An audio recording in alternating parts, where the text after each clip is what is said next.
भाजपा क्षेत्रीय दलों से अपनी निर्भरता समाप्त करना चाहती है।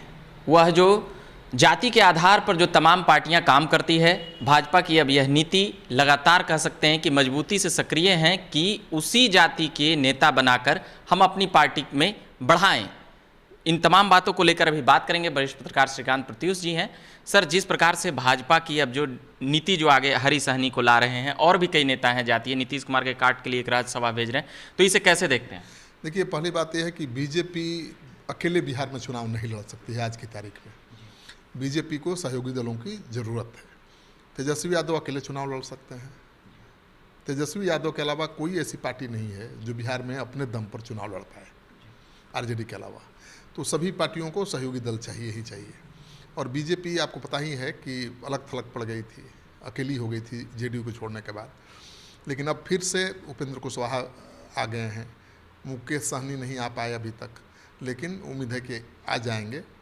और चिराग पासवान भी आ गए हैं, जीतन राम मांझी भी आ गए हैं। तो बीजेपी की मजबूरी है सहयोगी दलों को लेकर साथ चलने की।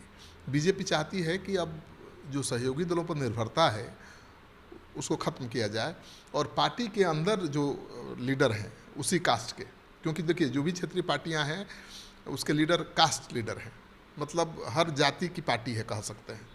उपेंद्र कुशवाहा के नेता हैं, जीतन राम मांझी के दलितों के महादलितों के नेता हैं, और उसी तरह से चिराग पासवान के नेता हैं। तो बीजेपी की जो ये निर्भरता क्षेत्रीय दलों के जातीय नेताओं पर है, उसको ख़त्म करने के लिए बीजेपी अपने पार्टी के जातीय नेताओं को आगे कर रही है। आपने देखा कि हरी सहनी जैसे एक मामूली नेता को बीजेपी पहली बार एमएलसी बनाया, बीजेपी ने बनाया, और उनको इतना आगे कर दिया कि नेता विरोधी दल बना दिया। सम्राट चौधरी जिस पद पर हुआ करते थे आज से कुछ दिन पहले तक, उस पद पर किसको बैठा दिया? हरी। कोई सोचा था? कोई नहीं। तो हरी सहनी समाज से आते हैं। दरभंगा, बिहार में कई ऐसी सीटें हैं जहां पर सहनी का अच्छा खासा प्रभाव है, अच्छा खासा वोट है। दरभंगा मिथिलांचल के इलाके हैं, वैशाली है। तो बीजेपी मुकेश सहनी की काट के लिए हरी सहनी को आगे कर रही है कि माझी जो वोटर हैं उनके लिए वो निर्भर थी आज तक मुकेश सहनी पर, लेकिन अब हरी सहनी को आगे बढ़ा के संतुलन साधना चाहती है बीजेपी।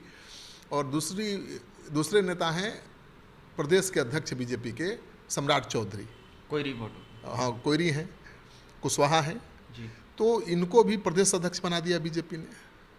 पार्टी ने बहुत बड़ा फैसला लिया और कुशवाहा वोट बैंक को ध्यान में रखते हुए ये फैसला लिया। जो दबाव उपेंद्र कुशवाहा बनाया करते थे, अब वह बीजेपी के ऊपर कह सकते हैं उसके लिए एक अपना नेता नीतीश कुमार के लौकुश समीकरण को तोड़ने के लिए उपेंद्र कुशवाहा को तो बीजेपी लाई, लेकिन उपेंद्र कुशवाहा ज़्यादा बार्गेन न कर सकें, ज़्यादा दबाव न बनाएं, इसलिए उसने अपने ही पार्टी के नेता को प्रदेश अध्यक्ष बना दिया, सम्राट चौधरी को।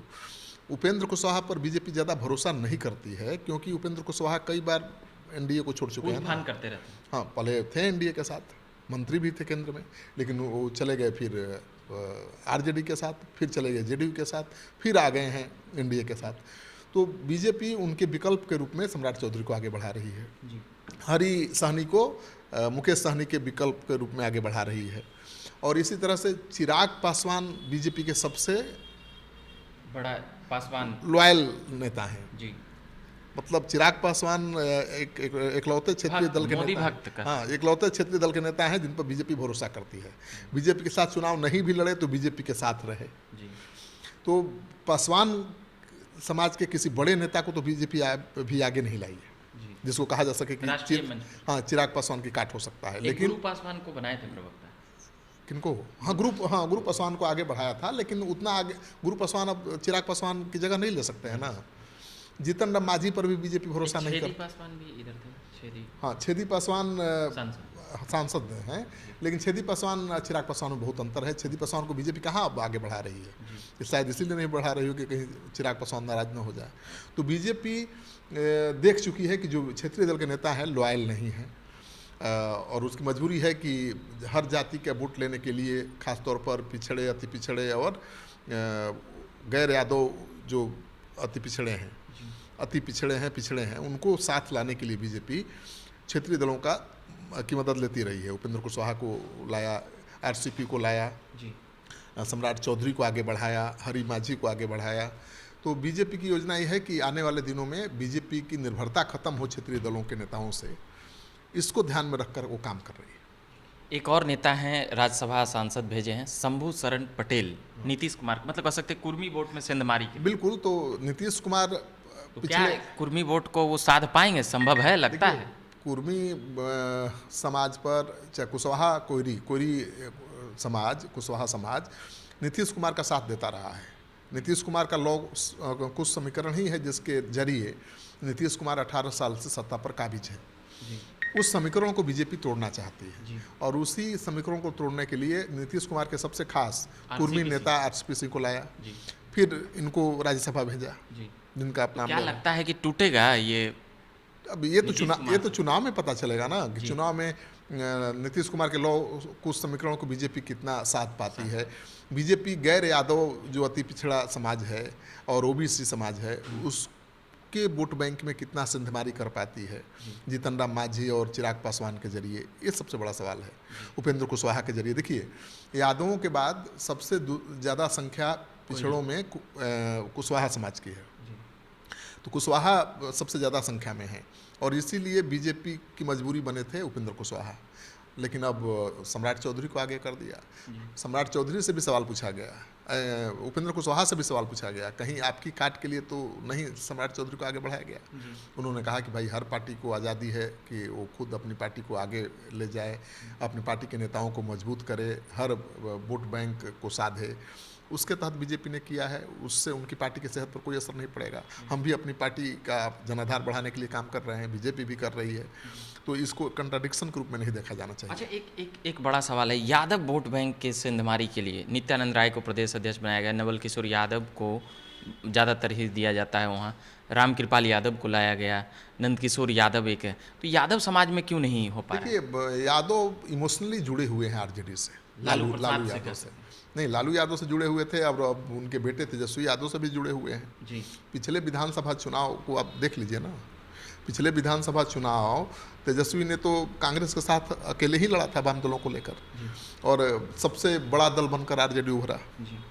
तेजस्वी यादव ने तो लालू यादव की तस्वीर भी चुनाव में नहीं लगाई, राबड़ी देवी को ले जाकर कहीं चुनाव प्रचार भी नहीं कराया। मतलब यादव नहीं टूटेंगे, सीधी बात। इमोशनली जुड़े हुए हैं आरजेडी से, उनको तोड़ना बड़ा मुश्किल है। लेकिन जो गैर यादव पिछड़ी जाति के लोग हैं, जैसे कुशवाहा हैं, कोयरी समाज के लोग हैं, उनको लाने की कोशिश बीजेपी कर रही है अपने साथ। सहनी का भी अच्छा जनाधार है, वोट है, तो सहनी के बड़ा नेता होने का दावा कर रहे हैं मुकेश सहनी, और उनकी शर्त तो यही थी कि चिराग पासवान को जितनी सीटें बीजेपी दे रही है उतनी ही सीट उनको मिलनी चाहिए, क्योंकि चिराग पासवान का वोट बैंक 6% है और वो बता रहे थे कि मेरा 14% है।